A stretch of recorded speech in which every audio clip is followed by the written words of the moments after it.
Okay, so I mean, welcome back to part 4 of American Brandy. I'm Pat, along with Brett from the Whiskey Hotline. Monique's back, and our friend Dan Farber's back, joining us from sunny New York. Dan, when people need to contact you, do you have people that they have to go through? Is this one of my people contact your people type of thing? Because that's what's happening with Brandon here from Copper and Kings right now. We got to reach out to his people. Oh, no. It's dan@osacalis.com. Oh, boy. Maybe I need people. Well, here's right now. Paul, email Dan all your questions about distillation. And here is our next question, is because this was for the pregame fist fight, which everybody didn't see. Dan, do you like candy corns? And B, when you eat candy corns, you put them on your teeth like little fangs.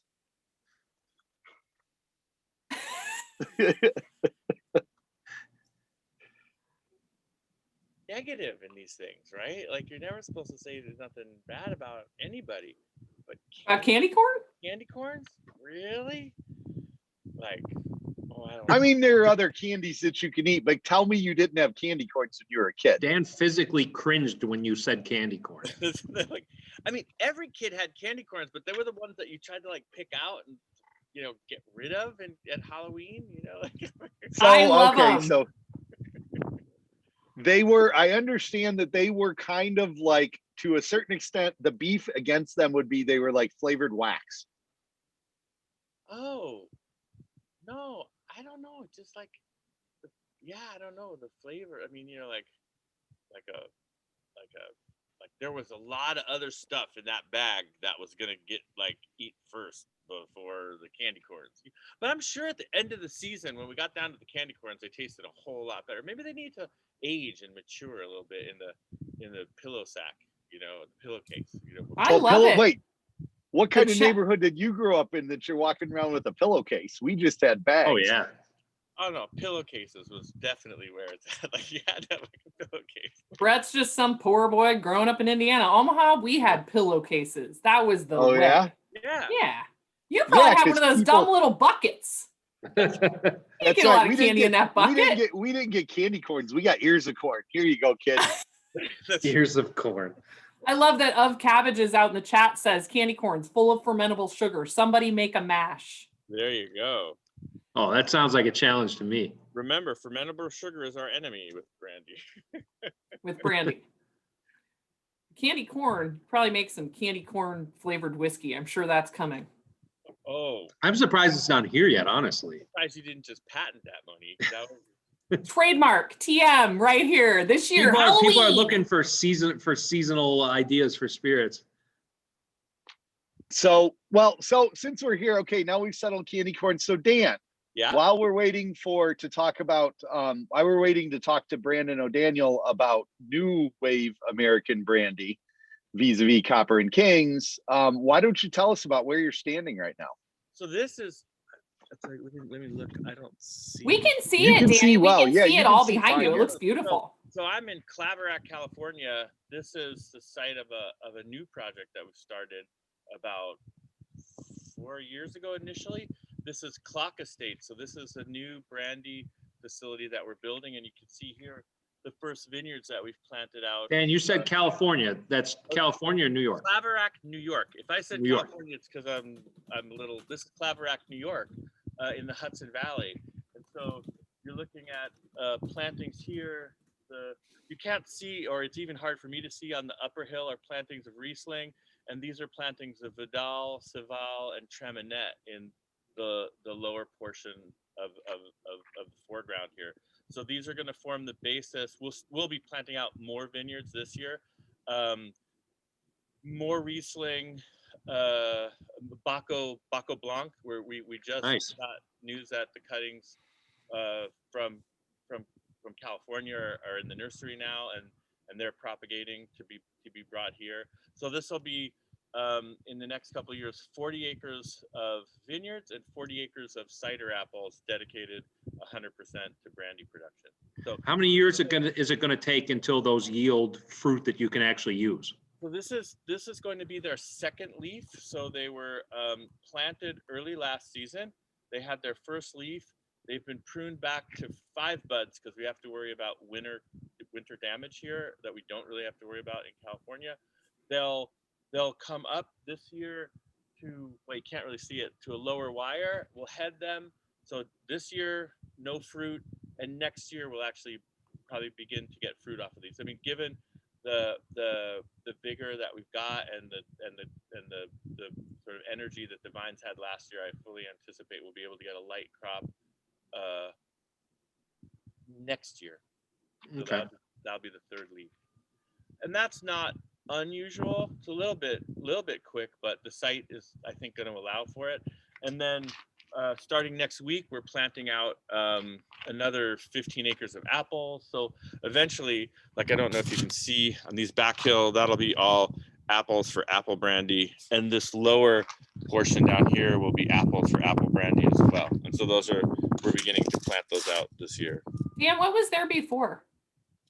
Actually, this was an old apple orchard, but most of the trees were gone. But the clearing here was used for apples, and we've had to re-clear that. The hill off to my right, we've had to re-clear it. It got a little reforested over the past 75 years. So it happens. We've re-cleared about 30 acres so far. But it's really fun to see it. I haven't been able to be here in a year, so it's kind of neat, to see it a year later. So how do you? So we'll hear you mentioned, and we've talked for people that are listening. You mentioned a couple of grapes that a lot of people might not be familiar with when you're Myself talking about included. what's significant, like Saval, amongst others, and Baco, which we know, but maybe we should talk about what's the significance of those grapes.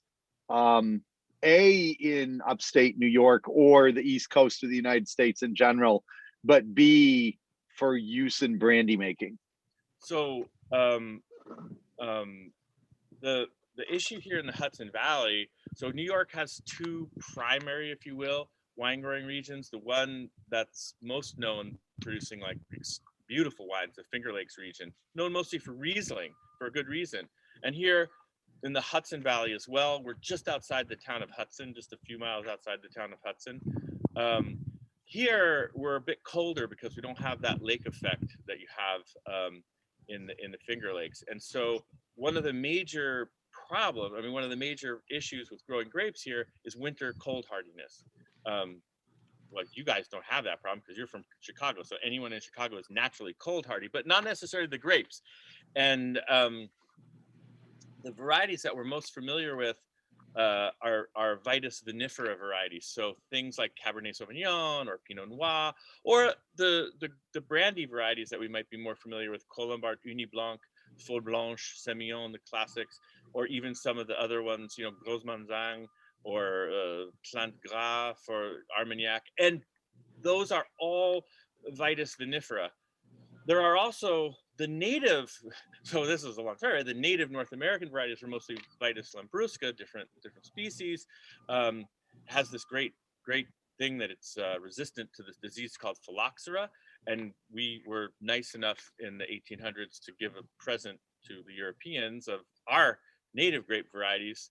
Unbeknownst to them, they received this little nematode with it that wiped out the entire grape industry in Europe. But these Vitis lambrusca, our native varieties, have not only this resistance to phylloxera, which is kind of nice, but they're also cold hardy because they've co-evolved in these climates.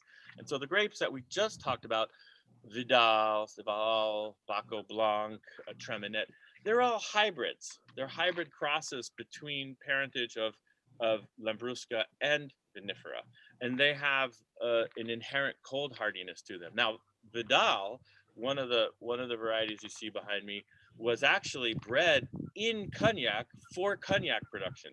It never went into Cognac production there. It was never approved, but it was bred in France specifically for Cognac production.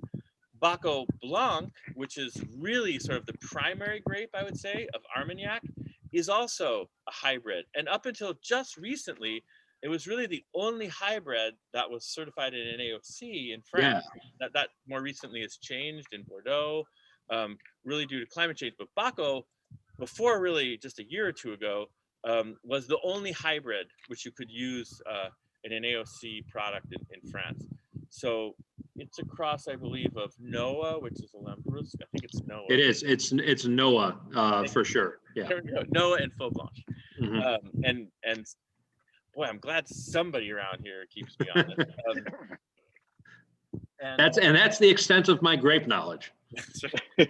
So we've planted those varieties, and also Riesling. So, you know, in California over the past 30 years, we've had considerable amount of experience producing brandies of Riesling, and they're exceptional. And that's really fortunate here, because it's really the only true vinifera variety that we feel confident growing here, and it produces an absolutely spectacular brandy. So the brandies here in California are going to be fundamentally different in character than the brandies I produce in California, but something really unique to this New York climate. And there's a kind of a little tie here.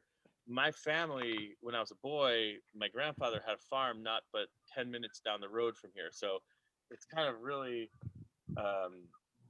it's fun to be here, because this is where I spent all my summers and weekends and holidays, was just literally just down the road from this estate. So that's kind of that's really that's awesome. Yeah. Well, and by the way, I think we've got a ringer in the crowd, because of Cabbages just made a comment. Although nematodes can be a problem, Phloxera is a hemipteran. Fair enough. Hemioptera, I think. So Dan, have we talked about before why there are some grapes that might be like native to somewhere that are good for wine production, and there are some that are good for brandy production? So it's like, oh, Riesling grows there, or, you know, you obviously use Pinot Noir very, very heavily in California. And then you've got these things that are native to France, but some are great for wine and some are great for wine to distill into brandy, but not great to drink as wine. Have we talked about that? I don't know, but it was funny because I was having a kind of similar conversation, a parallel conversation last night about citrus, right? So,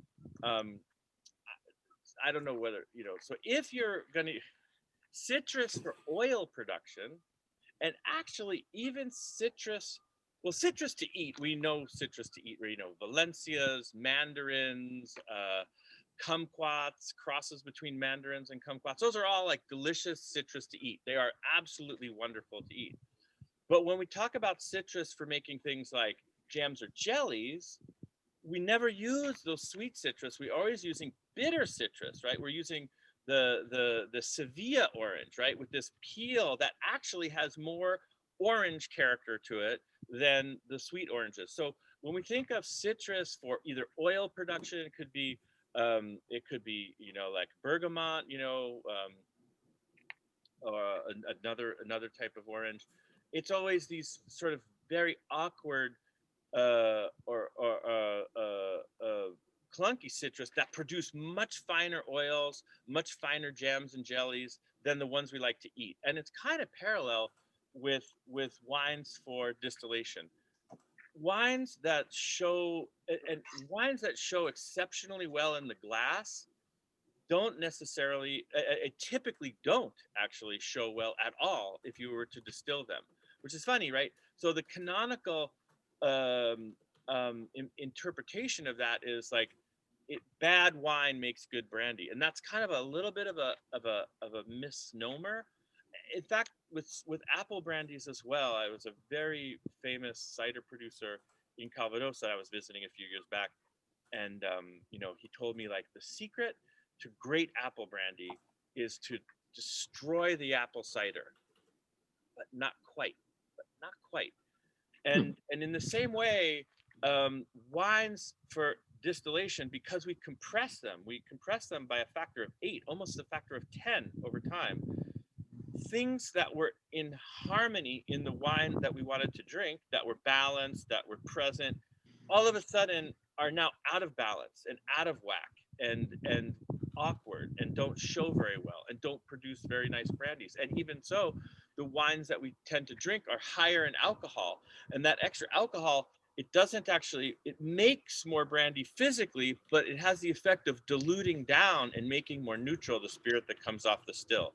So wines that are optimal for distillation tend to be very faint in the nose, very delicate, very clean, very crisp, very acidic. And then when you compress them up, they form a harmonious balance coming off the still. And it's kind of similar to the way we think of the eau de vie or the spirit coming off the still. I think this is true. Correct me if I'm wrong. When it gets true with Scotch as well, and many whiskeys, right? The young spirit coming off the still is rather awkward, when it comes off the still. And those really awkward, clunky spirits tend to make really great whiskeys in age. And it's kind of the same thing with brandies, right? We want clunky spirits for aging, and we want wines of a very specific, well, we don't drink the washes that we make whiskey out of either. It's beer, but it's not beer that we would want to drink, right? But it's making great whiskey. So it's really and you kind of taught us that exactly what you're saying, because when Monique and I were out there with you a couple of weeks ago making brandy at Osacalis, one of the things that we learned, which you actually pointed out, we were tasting, so we got the opportunity to taste the distillate coming off the still throughout the process, and you pointed out very much that probably if we had tasted the distillate, the distillate that we liked the best on its own wasn't what the final composition was going to be of the liquid that was going to go into the barrel. That's right. For exactly those things that you were pointing out, because of the balance, which is interesting, a grape like Riesling. Because I guess when I've always thought of Riesling, and maybe it's because where it gets used is more of an eau de vie. Like Riesling seems to get used for grappas. Riesling seems to get used for eau de vies and, Alsatian and those areas where it's grown commonly. Yet it doesn't, to me, appear to be as commonly used for brandy for aging, at least what we would see in the United States. No, it's not at all. It's something unique to the United States. And there's a couple reasons behind that. And I'm glad you brought me back to the topic, because I think I had wandered a little bit. Not all grapes make great brandies, right? Especially a lot of the red grapes. Almost none of the red grapes make great brandies. They're the polyphenols and the color compounds and the tannins don't really make a very beautiful, elegant brandy. So most of the things we think of are going to be white wines. Pinot Noir is this crazy exception, but we kind of a priori would have known that, because Pinot Noir can make a stunning white wine. It's a red grape that can make the most beautiful, basically white champagnes, from Champagne. So a beautiful Blanc de Noir. So you might have a priori, although this isn't the way we figured it out. We figured it out by just doing it and finding out, hey, this really is gorgeous. So there are some grapes that make wonderful wines, but don't in fact make wonderful brandies.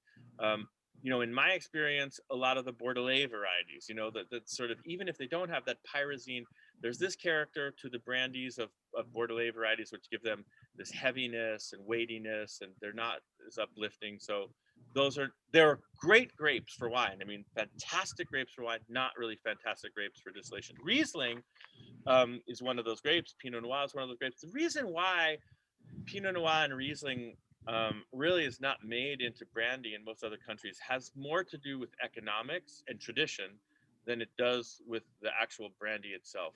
So the yields on Riesling are really quite low compared to what you would expect to see from a typical brandy vineyard. An Uni Blanc vineyard, let's say we might expect 10 tons an acre. We might only get half to a little bit, if we're lucky, half to a little bit more than that from a Riesling vineyard, prune. And in Champagne, like Pinot Noir, you're talking maybe 5-6 tons an acre for Pinot Noir.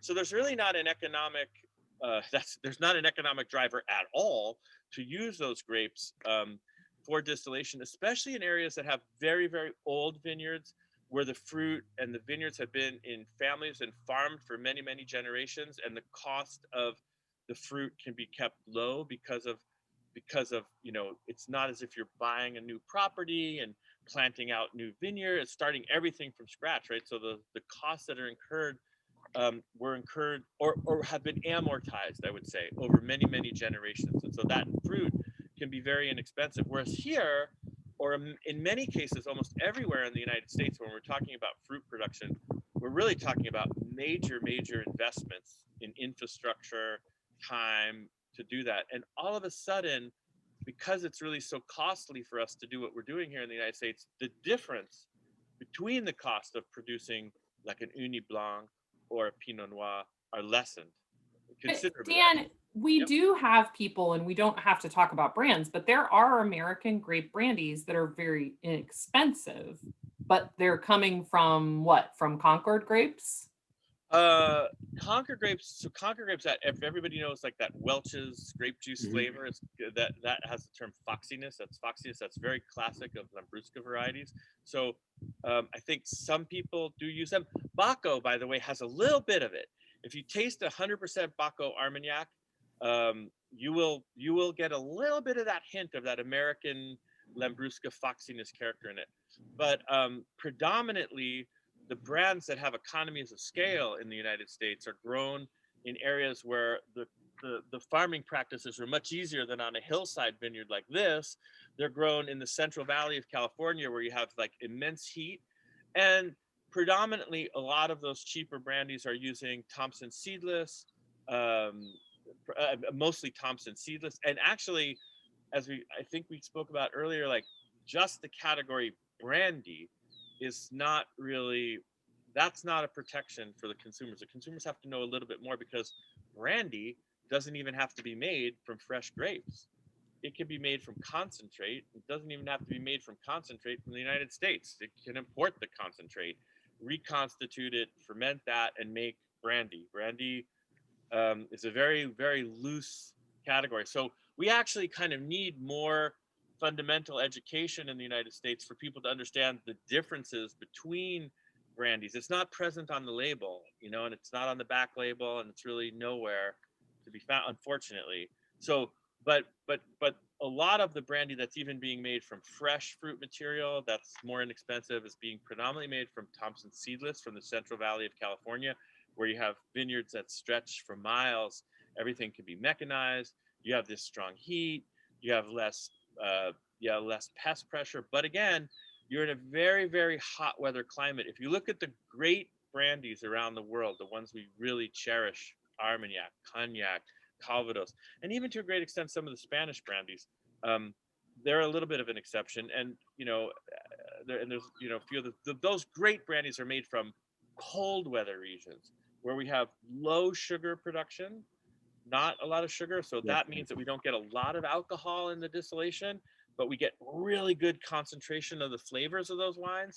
And so those cooler weather sites, tend to produce much finer quality brandy. So when we look at the Central Valley of California, it's not known for superior wine quality in any sense, but, you can get, a fair quality wine at a really, really good price. I mean, out of that area, like you wouldn't be able to do here, actually. I love that, because it's not just about the grapes and the output of the fruit itself. It's about economies of scale. It's about how easy the land is to access and farm. Like there's a lot of things that weigh into something that is very inexpensive, but then you get to a certain price point and you can tell a lot more about quality. Yeah, I mean, if you keep going down a price point, you can't even afford to make brandy from fresh fruit anymore. I mean, the floor is quite low, but fortunately, the sky is really high, I think. So it's a really wide spectrum of things that we have to choose from. Are you talking shit about our $11 half gallons of brandy, Dan? No, I'm pointing out the vineyard behind me. Hey, Brandon, welcome, man. Oh my gosh. Guys, so sorry. It has been one of those. We can let Dan talk for hours. It's not a big deal. I'm perfectly fine sitting quiet, just listening to Dan. I learned so much from him that I'm a humble student. No. I tuned in for you. Are you kidding me? No. I think, Brandon, didn't you rename yourself of Daniel? I mean, just sheer out of respect for Farber? Just for that, yes. No, got so sorry. We had a major electrical fire in the neighborhood yesterday, and it caused some huge power outages for like most of the day yesterday and into the morning this morning at the distillery, and it just kicked everything off by several hours. And then there was an accident trying to get home and yada yada yada. But I'm here now, so yeah, that's an important thing. Thank you. Oh yeah, no problem. So listening audience, we welcome Brandon O'Daniel, distiller at Copper and Kings in Louisville, Kentucky, making a pretty distinctly different style of brandy than a lot of stuff you see in California. And that's kind of what we want to talk to you about today, and your approach as a distiller, making this kind of modern American style of brandy, and this where the wood tends to play just as much a part, I think, as in some of the flavor profile as the grapes, right? Oh, 100%. And, as I was tuning in, I was listening to Dan talk about, the quality of the grapes and the wine and, where it's grown and the quantity and the price point and that whole balance aspect. Yeah, 100%, he's right. All of my grapes come from about an hour and a half out of Fresno. It's that Central Valley grape. I'm looking for a value, for the amount of gallons that we're distilling, and then especially using the copper pot style that we're using, I'm losing, almost 20% of all my, my initial proof gallons just from the still type. So I have to really. But let me step in here for a moment. But you're using, if I'm not mistaken, really you're focusing on the Colombard from that area. So we've actually got 4 varieties. So I'm using a French Muscat, a Chenin Blanc, and the Colombard. And then 10% of that is Thompson Seedless.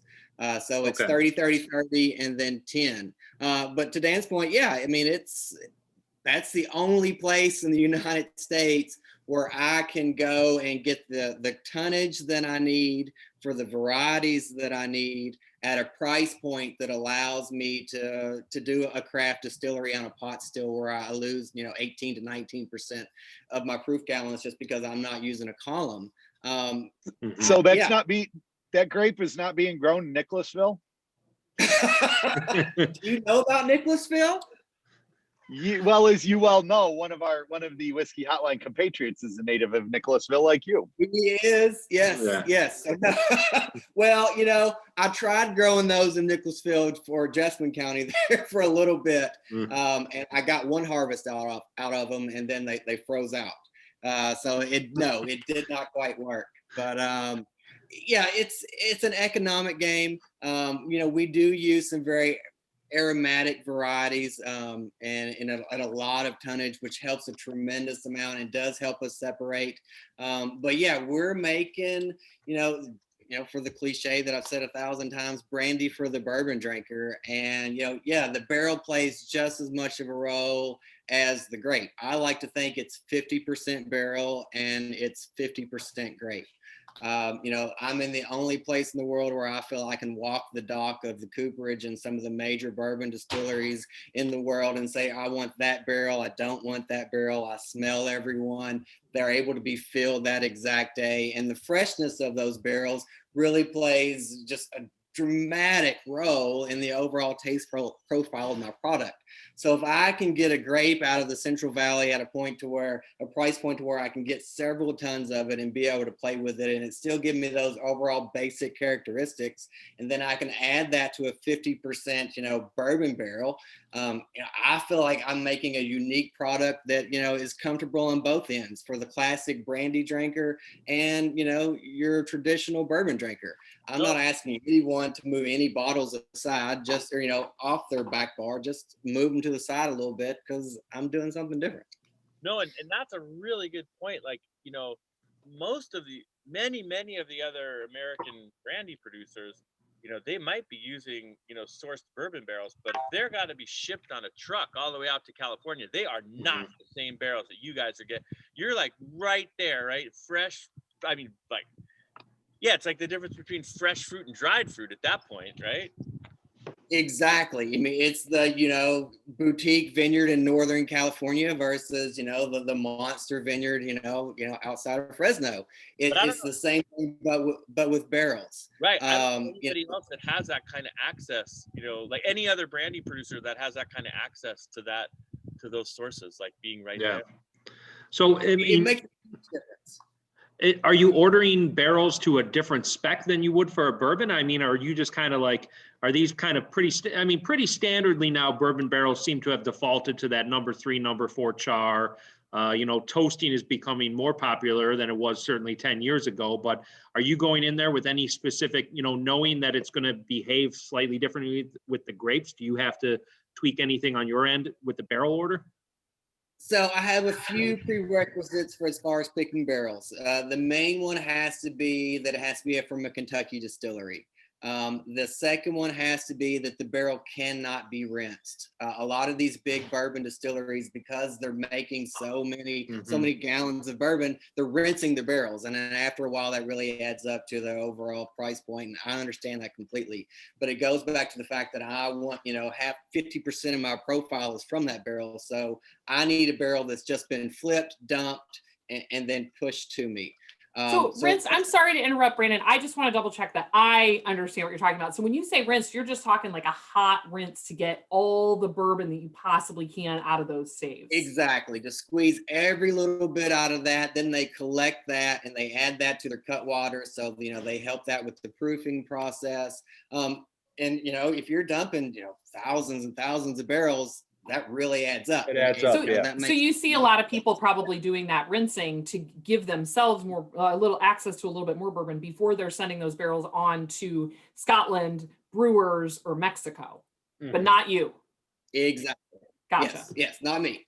So, and that's, again, one of the main reasons why we're in Kentucky, because I'm able to pick out those barrels. I'm able to watch those distilleries and know if they're rinsing or they're not rinsing. I'm able to go to the dock of my cooperage, Kelvin Cooperage, and walk the dock and be like, all right, I want those barrels, and those barrels.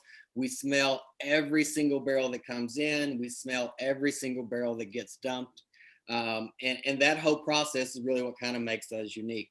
Now, I personally have fallen in love with wild turkey barrels over the last few years. I find that you set wild turkey on the table and it is a very fantastic representation of Kentucky bourbon. And that is what I'm looking for. Plus, I use most of my barrels are between 6 years and 10 years old when I get them.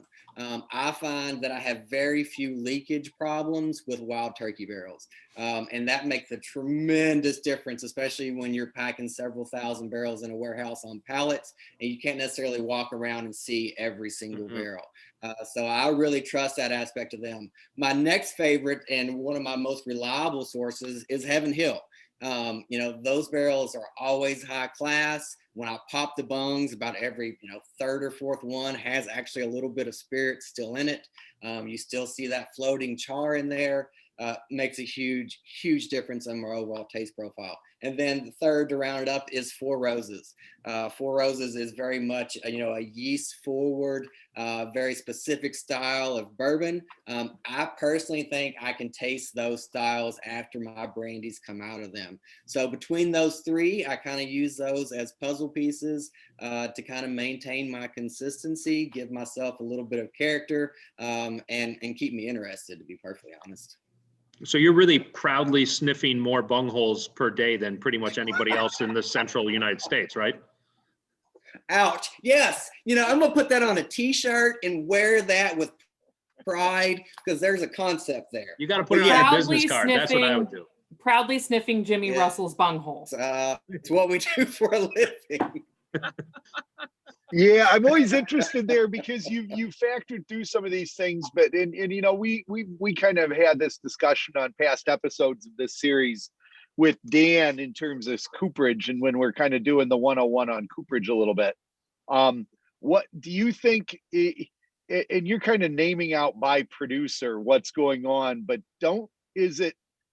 my guess is that the biggest part of that has to be the age of what was in it previously has to be as big of a factor as anything else, right? That they're just because the whiskey, The longer the whiskey's in the barrel, it's cycled through and it's taking more out of the wood that you might want or might not want in, probably might not want in if you're using older barrels.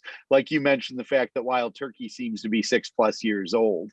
How much do you look at the end of the barrel to look at the age of the whiskey that came out of it as much as the producer?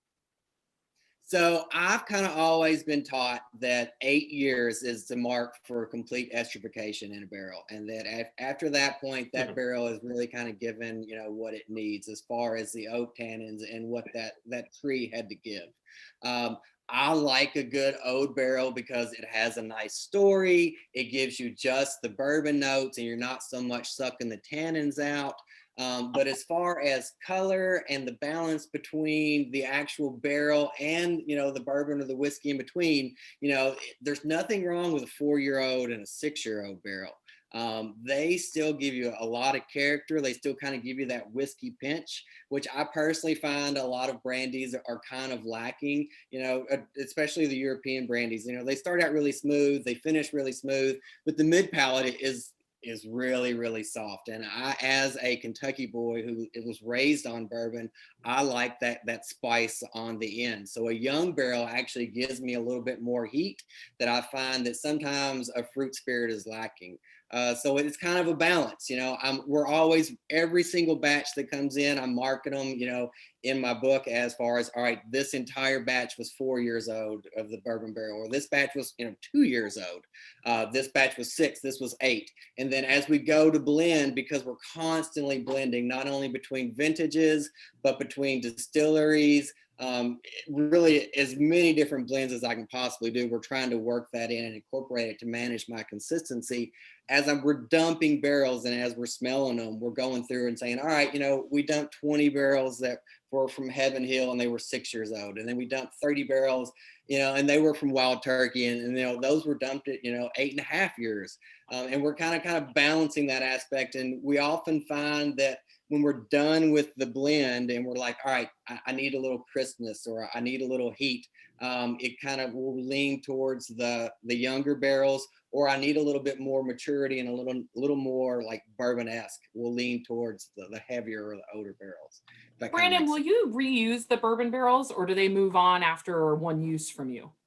So for one use is only for the once used bourbon barrels. And then so 10 to 25% of our product, depending upon the actual, label, is New American Oak barrels with a number 2 char. I will use my New American Oak barrels twice, but my once used bourbon barrels are one and done. And a lot of those barrels go to beer brewers all over the country that we sell to. That's kind of my favorite person to sell barrels to. And you do a few because we've also. Go ahead, Dan. I said you get some of those barrels back, don't you? Yes, we do, which is really fun. I love trading barrels back and forth with a particular brewer because a used barrel, new barrels are cool. And, a lot of people use new barrels and they're really fun, but they kind of have a pretty straightforward classic sense. But a used barrel is like a Christmas present every time you open it. And the more time you use that barrel, the different the present changes. So especially with like really expensive barrels and European barrels and odd barrels, we like to use those 2, 3, 4 times or even chop them up and char other barrels with them because the character they give is just different each and every time. One of my favorite things to do is sit down on a Friday afternoon and just spile barrels with the production crew and like just go through random used barrels and have fantastic conversations about how each one, although they were dumped on the exact same date and sat next to each other, is like drastically different. And I don't necessarily see that with New American Oak barrels on first use. So we got an interesting question here. Yeah, go ahead. Ask Jake's question first. I guess Jake's is first here. What do you have to think about differently in terms of fermentation since you're using such assertive kind of forward barrels like that? So, as far as fermentation aspects go, I really kind of feel like I've changed my path as far as being a traditional table wine winemaker. and kind of switch to a traditional really brandy maker. I mean, I'm still looking at pH and acidity. I try to make sure that my grapes are the first one out of the field for the season, almost to the point to where they're really firm, and to the point to where, you know, they're definitely not something you want to suck on and have the skin slip. But I really want something. I'm not so much concerned about sugar, but I'm really concerned about my acids and my pH. I want those things to be tart and bold and actually be able to stand up to that barrel. Because I'm using new American oak barrels and I'm using used bourbon barrels, there's a lot to compete with. And if I really put in a soft spirit in those barrels, that barrel just tends to eat it. And I end up drinking 2x4s or just a classic bourbon. And that's not what I'm looking for. So I want, when it comes off the still and comes off the vine, to be like a blast in the face, super tart, super, almost like astringent. And like when you rub it in your hands, to be like very characteristic of what that grape smells like. Okay, because we've talked to Dan a lot about sort of the European tradition and growing grapes and harvesting grapes and using European tradition, which is a lot like that. But you are from day one at Copper and Kings, the whole approach to brandy producing was not sort of all that much informed by the European tradition, European style. It was very much Joe Herron's idea to do something inherently American. And we haven't mentioned Joe, who was the gentleman who founded Copper and Kings. Who is since him and Leslie are in Eastern Kentucky now, right? So those guys, I love them to death, and I would not be here today without them. And they brought me into their family like no one else has. But those two have gotten out of the brandy game, at least for now. They are in Eastern Kentucky. They have bought a beautiful farm. I have suckered them into buying a tremendous amount of honeybees. And now Joe and Leslie have this great idea. They're going to make an estate honey, so that these bees stay completely on their property with different crops that grow year round. And that honey will be just from that little portion of the world. Are they going to put a big dome over it? Yeah. How's that going to work? Well, no, it's like Greg Fisher. Probably. You can ship the bees out. You can ship the bees to a warmer climate, let them be in the warmer climate, and then ship them back. That's commonly done. That's what Greg Fisher does with all the bees. Yeah, that's how most northern apiaries work. But still, I mean, thinking that when they're gonna be around, it's like not like you put an invisible fence collar on them on like your Labrador, just so they don't. I guess like your that. property line is They'll like, nope, can't get that flower over there. It just turns around and comes back. No, but there is an interesting concept. They do have enough acreage to actually support several bee colonies. And if you actually go in and you plant a species of flowers that is always blooming, that is close to the hive, that they can constantly work, in theory, it for the most part should work. And you should be able to keep your bees right there. I mean, you know, as I was always grown up growing bees or raising bees, and we grew tobacco and we put in clover cover crops, and we were doing sorghum and things on that nature, and a lot of blueberries. And you could definitely taste, you know, the differences in honey just because we would have a few acres of each one that was constantly going through. So, I mean, I really do feel like they've got an idea here. Whether or not they make any money, who knows? But you know, the honey's going to be delicious, and in the end, that's all that really matters. Yeah. Well, and the reason that I brought up Joe was mostly to give the proper shout out to Joe Herron, because really, I mean, Copper and Kings and that whole concept doesn't exist except what started in Joe's mind when he decided that this was what he was going to do. And you've been talking about a lot of the processes that you go through. And kind of to a certain extent in terms of the whole concept of new American brandy have started from ground zero with a little bit of tradition. How long did the process that you've just talked about with us, how long did it take you and Joe to sort of tweak, play, evolve? Initially, a lot of the product that you were bottling was sourced by necessity, and that has changed over the course of time as the distillery's up and running and you're able to ramp up your capacity and distillation. It changes. How long did that take you to sort of come up with the current protocols that you're using? Well, you know, Joe and Leslie and I actually met, you know, when I was working at a winery in the middle of nowhere, Kentucky. And they were really interested in distilling Native American varieties. So my first few batches with them was with Norton, Catawba, Niagara, and a little bit of the great Concord. Thank you. Sorry. Concord. So we actually started, passing some wine back and forth and doing some small batch distillations with those. And then when the distillery got a little bit more ready to open, they actually asked me to come on and officially interview. So when I interviewed and saw the copper pots, I absolutely fell in love with with them and the whole situation and with Joe and Leslie, and gave up everything and moved to the city. But it was a lot of trial and tribulation and like wondering, is this going to work? Because we had a lot of people in the background whispering, saying, you can't do that, you can't do that, you can't do that. And we kind of always felt like we sat down and we looked at the overall American drinking population, and then we looked at the overall brandy production. We kind of picked and chose, the aspects of it that we liked, and we kind of left the aspects that we didn't. So, we picked the very, varietal, very aromatic grapes that had really a steep history, and not only just, American brandy, but, and European brandy, the Chenin, the French Colombard, the Muscat. If you really look at them, back in the day, those were really heavily used. They've kind of been forgotten about for the most part in mass production, but, it is what it is. And then Thompson has always been the staple for American brandy. So once we kind of figured out the great varieties that we wanted, because they had the heritage, they sounded good, and they tasted good, we were kind of done. We were kind of with that point. Then we wanted to do copper pots, and we wanted to be different. But at the same point, we wanted to have a little bit of connection to the European. So when you look at my pots, you have the traditional whiskey pot at the bottom, and then the helmet is kind of like a bastardized hybrid of a Charente still. It doesn't have the swan neck, it doesn't have the wine preheater, but it's got the onion and it's got a little bit of an arch to it. So we kind of took that aspect of it enough to where it still functioned the way we want it, but to where it separated as apart, to where I personally have never seen a still quite like mine before. And then from that point, we looked at the barrel aging aspect of it. Most traditional, European brandies are aged in French oak. Joe and I didn't necessarily like the tannin aspect of some of those. And we, being bourbon drinkers, liked a little bit more of that burn and that little bit of, Kentucky hug, to just be a cliche. So the bourbon barrels just kind of fit.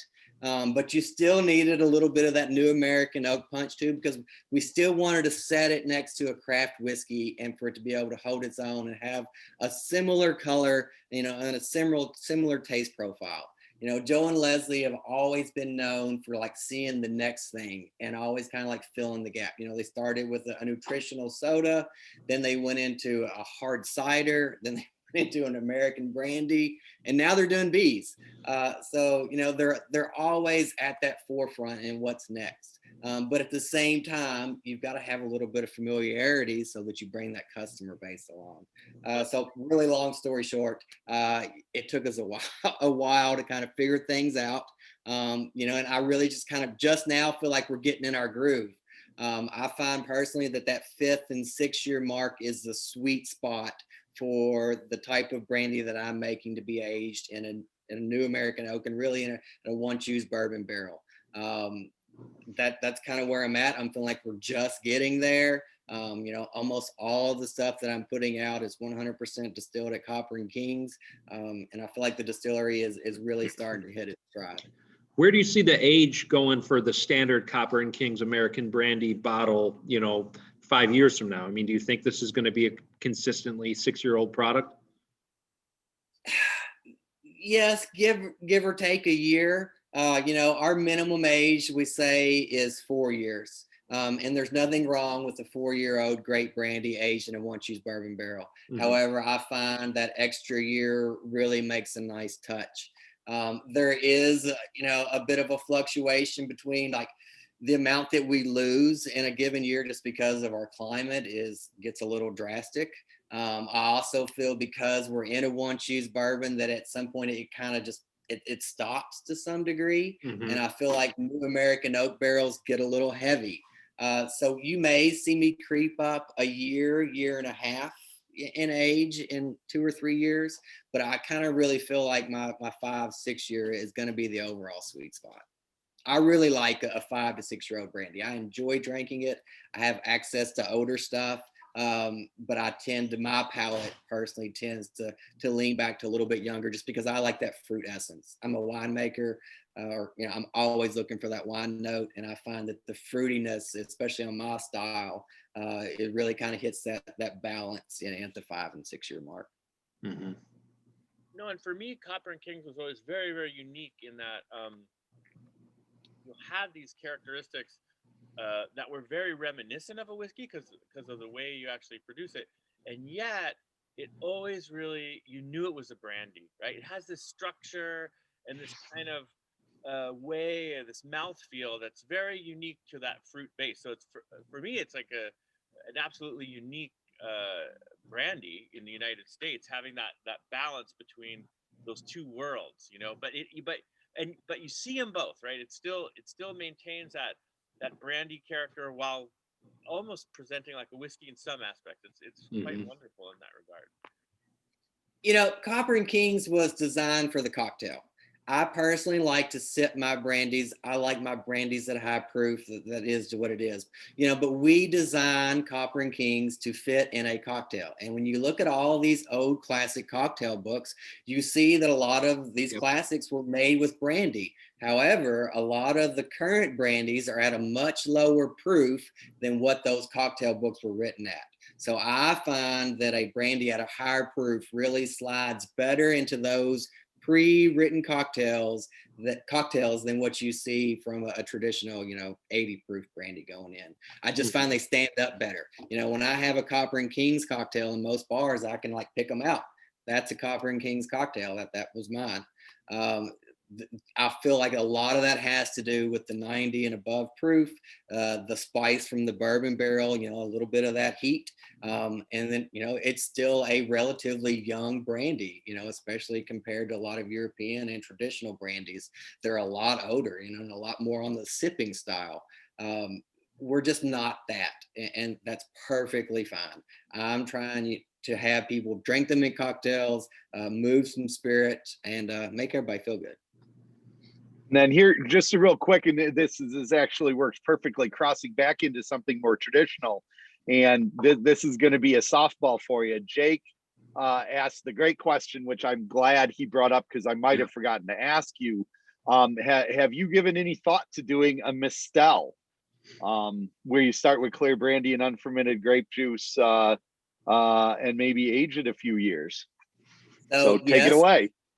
So that is definitely a softball. So we have a Muscat Mistel that is in very small quantity. We have awesome, by the way. I got 2 bottles from Joe last year. Oh, nice.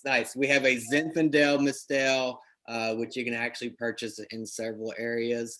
And then I'm also doing, and it's not been released yet, a Pommeau, which I'm really excited about. So, that's basically the same exact thing as Mistel, which is a fermented fortified grape juice, but with apple.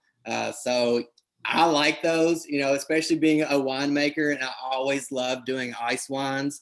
I feel like I was in the very smallest portion of the country that could pull that out on an every 5th or 6th year. And we did that one year where I made a traditional ice wine, and it was fantastic. So I feel like my Mistels kind of hit that, that key in my brain. So they're always nice to have in the refrigerator, for after dinner and aperitifs and things on that nature. So how long before we can sell them up here in Chicago? I'm assuming you guys were selling at the distillery and maybe in Kentucky. When is there enough of that it can be spread out to other markets? So I honestly feel like I have enough at the moment. However, Constellation is a little bit, deep, not wide. So as far as the national markets go, we've got 3 SKUs that are out there. I'm sure if you talk to your distributor quite well and really, grease the wheels, we can make something happen, because I'm sitting on several pallets at the moment. But as of now, you got to drive down and see me to really get a good bottle of Mistel. Let's see if Ainsley is listening. She's not, but I think that we can actually have that addressed pretty quickly. Make that happen? Great. It's a fantastic spirit. I think we can work it in. This is another one that we missed from earlier since we're on a little bit of process talk. And this is probably one for Dan, and in fact, very interested to hear perspective of Dan and Brandon both. One of the questions we got earlier is if there are funky Brett notes in wine or cider, does that affect the distillate, or can you remove it based on cuts with the heads or something? All we could see is Dan's silhouette against the sunset, and you just saw this very distinct no. Yeah, I'm in the same boat. Nope. So so if you had like a really big column still, you know, I would give it a try. But as far as like classic brandy distillation and pot distillation, there's no way. I always tell everyone that my stills magnify everything by 10, the good and the bad. So if you put something in there funky, you might as well expect something to come out of there funky. So a good part of my job is really just to make sure that what goes in is clean and clear, just for that reason. I've actually been, you know, in a Kentucky winery situation. If I had to clear out several wineries, just like every alcohol whatsoever in the entire facility and scrub them from front, you know, top to bottom to get rid of Brett. So it's a fun. You can just tell me to leave. To get rid of Brett. You just tell me to leave and I'll go. He's cloying, annoying. That knowing full always well there. It's not true. Yeah, don't like real pain in the butt. Real Brad. How about you, Dan? I love Brett personally, and as a matter of fact, without Brett, there would be no Calvados whatsoever. The primary character of Calvados is Brettanomyces coming over in the distillate, and it's very rare. But unlike with wines, Brettanomyces tends to make pear more peary and apple more pomme-like. So like without the Brett in Calvados, without the Brett in apple brandies, you get just a totally different style of apple brandy. Most American apple brandies tend not to have a lot of Brett because producers really shy away from it again. But you know, I don't have like I love Calvados, so I love Brettanomyces ciders, you know, and when done well, they're just out of this world exceptional. And you know, the ciders that are devoid of that, you have this much more kind of crisp green character to the apple that really, you know, that we think of as that really tart, you know, apple character. So they're just different, you know. I think for folks that don't know fermentation very well, Dan and Brandon, is that something that you can introduce? Is it naturally occurring? I mean, how would you go about controlling / eliminating Brettanomyces? Once you get it in your barrels, there's like almost no way to get rid of it. It's a yeast, and it tends to dominate. So with wines, the big problem is it produces a lot of characters which dominate the overall varietal character of the wine. So wines that are very heavily riddled with secondary Brettanomyces fermentations taste just like that and only like that. So you lose all sense of place, and you lose all sense of variety. And that's why winemakers in general, myself and don't like it. Yet, if you can control it, or in some places, like in Calvados, it's like a key characteristic, and it actually produces, you know, benefit. But if it gets in your winery, oh boy. That's why Brendan was saying he bends over backwards like crazy to make sure it doesn't get in there. Because if you want to keep that really crisp apple focus, you got to work like apples and pears are well, Brendan, I mean, they're traditionally more difficult in some ways in the fermentations because pHs are higher. You know, they're kind of almost halfway to beer-like pHs. You know, whereas the wines that I think Brendan's using, right? I mean, do you find that to be the case? Like that they're more tricky? 100%. If I can pull a wine out at a pH of like 3.2, no problem whatsoever, especially a white. I mean, that's one and done, simple. I can kind of fix it and forget it. But you start getting above 3.5, 3.7, stuff like that, and you start introducing all these other yeasts like Brettanomyces to them. Yeah, they definitely have a place, and especially in like barrel fermentations where you can do them really small in like 50-gallon batches. But I think it kind of goes back to the way you were taught and overall wine sanitation. To Dan's point, once that stuff kind of gets out and into your winery, it's hard to control. I see a lot of like beer breweries that do like sours and stuff that actually set up separate houses, and they do their sours and their wild fermentations in one, and they do their clean fermentations in another, just because switching back and forth, it's almost impossible, no matter how good your sanitation program is. And the ones that don't end up with cans of exploding beer and no idea as to why that's happening. And that's how winemakers and beer brewers get fired. So I learned that really, really quickly, to kind of like pick and choose what you're going to bring into the winery, just because, if you're making, 40, 50,000 cases a year, if things start popping on store shelves, you've got a problem. Yeah. But it's, all those yeasts and funguses and modes and stuff, they're super cool to play with. I always found them really fascinating, especially how they start at the top of the barrel and most of them work their way down.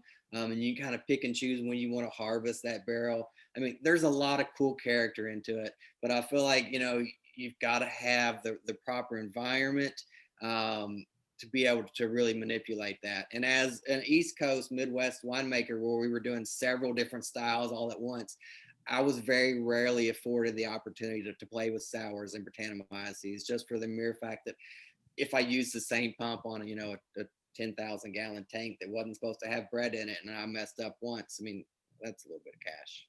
Yeah.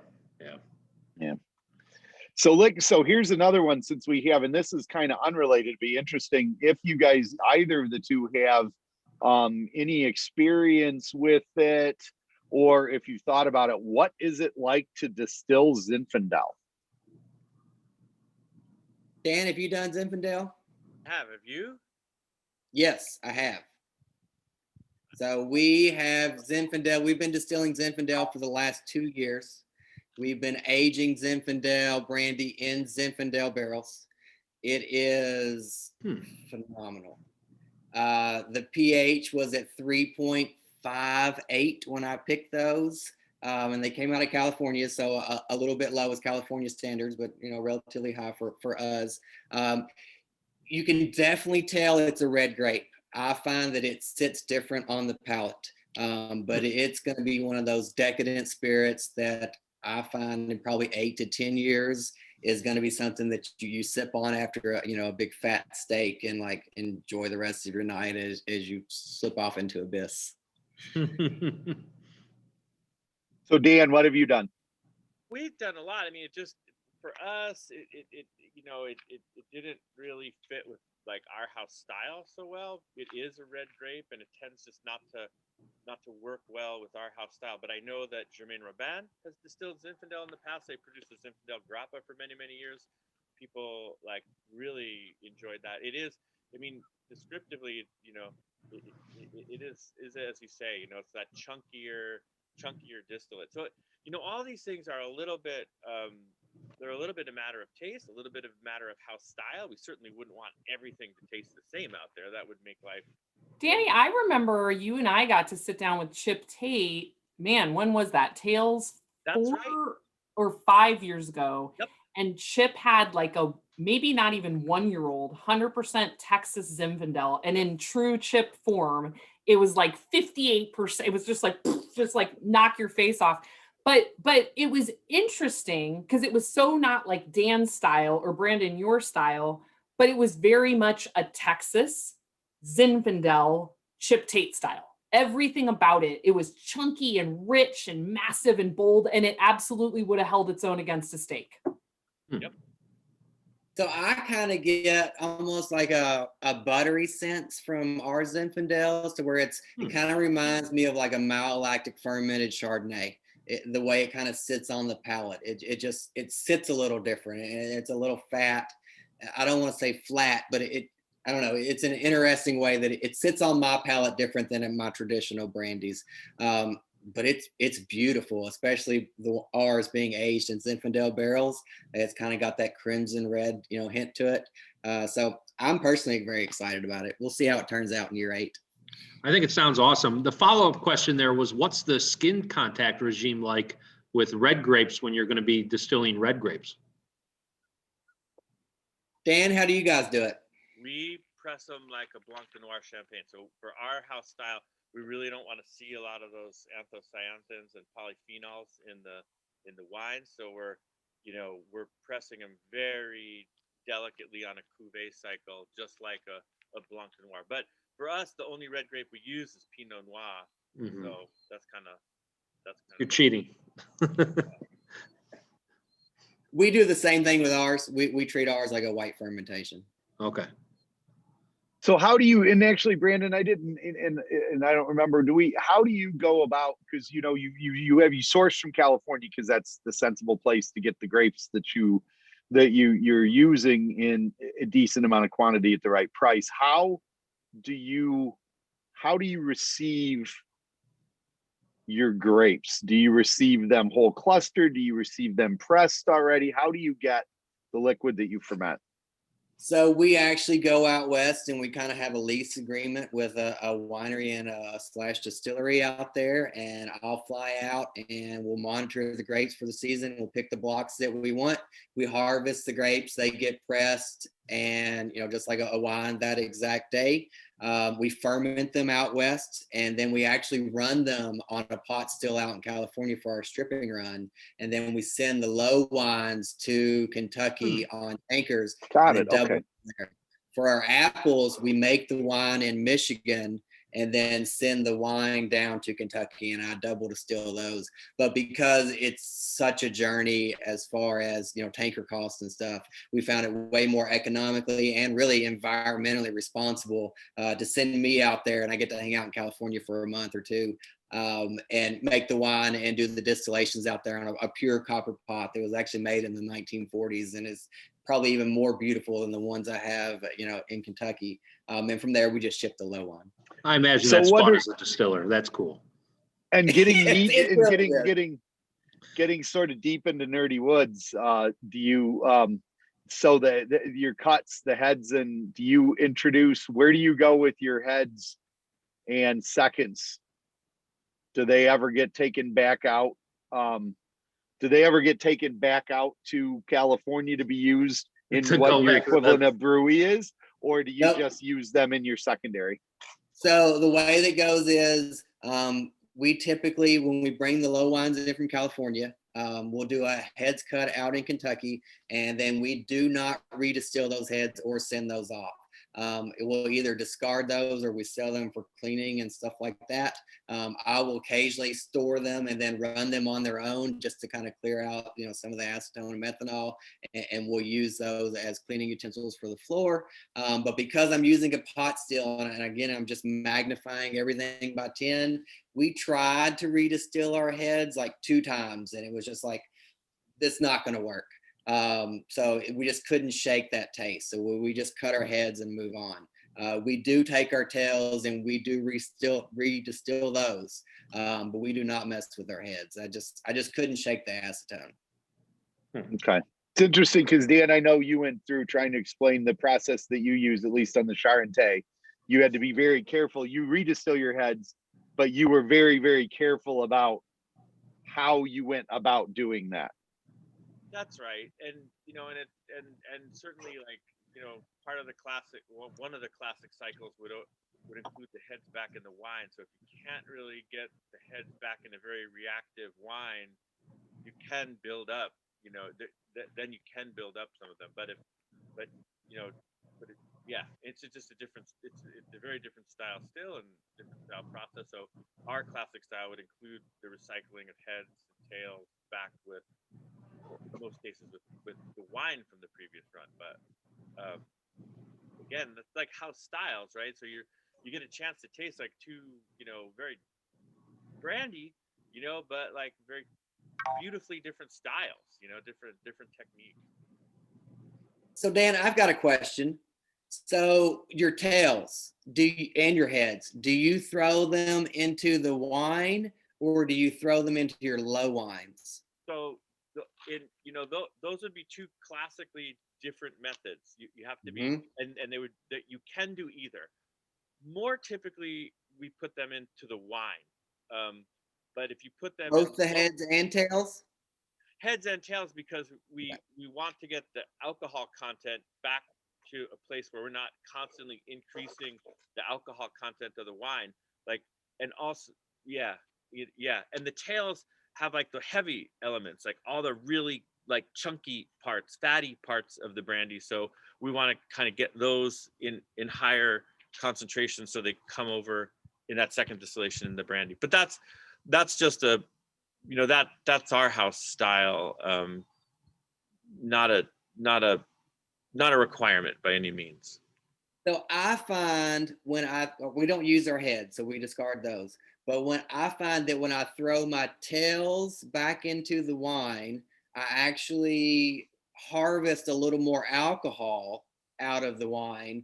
But when I throw my tails back into the low wines, I get a little bit more aromatics. Oh.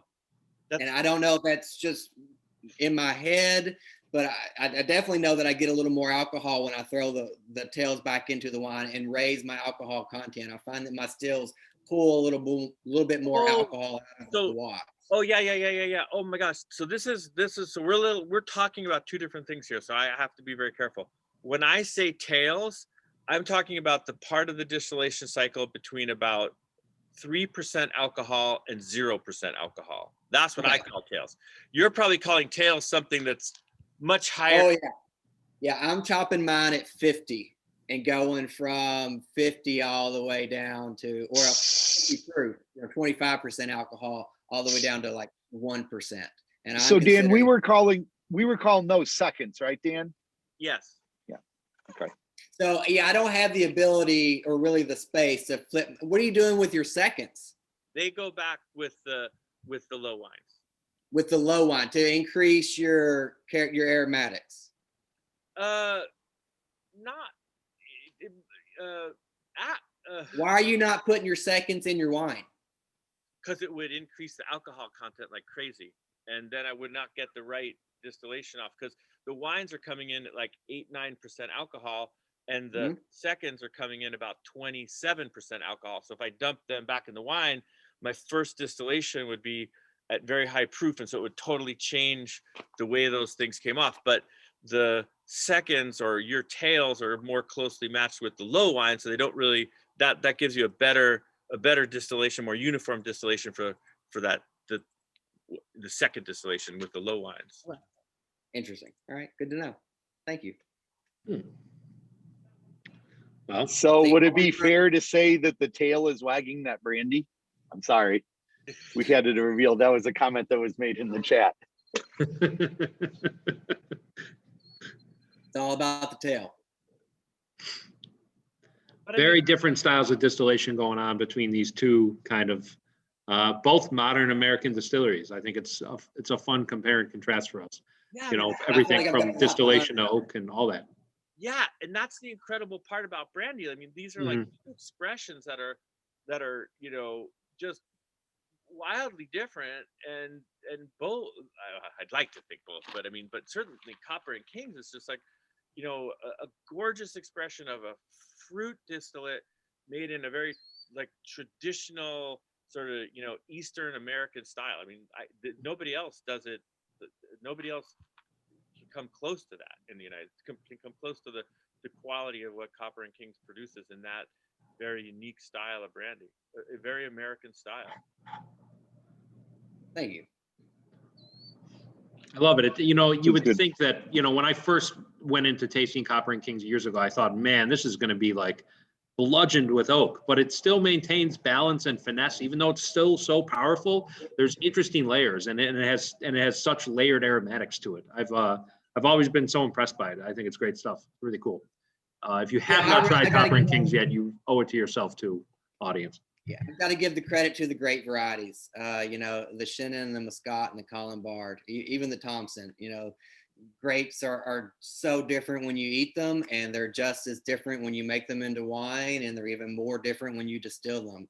And by blending them together, even at different points during the distillation process, I personally find that it changes the overall characteristic, which allows me to make something, super unique. Being a winemaker, it was always the point to where, yeah, we're picking the same grapes and we're in the same valley, but my winery is going to taste completely different from your winery. So go visit both and buy, a bottle from each. I brought that, that whole style over to the spirits as well. I'm making something unique that I hope no one else can, replicate that easy and doesn't want to. So that not only you buy my bottle, but, you buy Dan's as well. And that's what it's really all about. Jake pointed out earlier in the chat that the Chenin is kind of one of the traditional brandy varietal in South Africa, and you get gorgeous wines in South Africa. That's pretty cool. Yeah, but they have nothing to do with South Africa, so that's a red herring. Yeah, I'm sure Joe's implying there's a connection. Yes. Well, this was great, Brandon. Thanks for joining us and kind of breaking this production process down. It was fun to hear Dan's last week and yours just as much this week. Been a fun compare and contrast for everybody. Brett, do we have anybody coming up next week? We are going to be. We're going to be next week. We'll post it on the website as quickly as we can get it. It is either going to be a week off, a discussion about eau de vie, or a discussion with a very, very large industrial scale producer. All right. Well, as the guy who's going to have to post things on the website, let me know when you know. And, and Dan, what are you looking at? Are you back in Cali next week? Or are you still going to be in New York? You're back home in California? Yeah, I'm back in the vineyard. Nice. Yeah. Audience, thanks for joining us tonight. I hope you found this as educational as I sure as hell did. Brett and I will be back on Wednesday this week talking with the folks from the Royal Oak Distillery about Busker Irish Whiskey, Lisa Ryan and Woody Kane. So thanks for joining us, and thank you for continuing to tune in to our series on American Brandy. Brandon, thanks so much for being here, man. We really appreciate it. You're a wealth of knowledge. And thank you for joining us from the great outdoors. We always appreciate it. So Monique, thank you too. Everybody else, we'll see you next time. Cheers. Enjoy. Bye.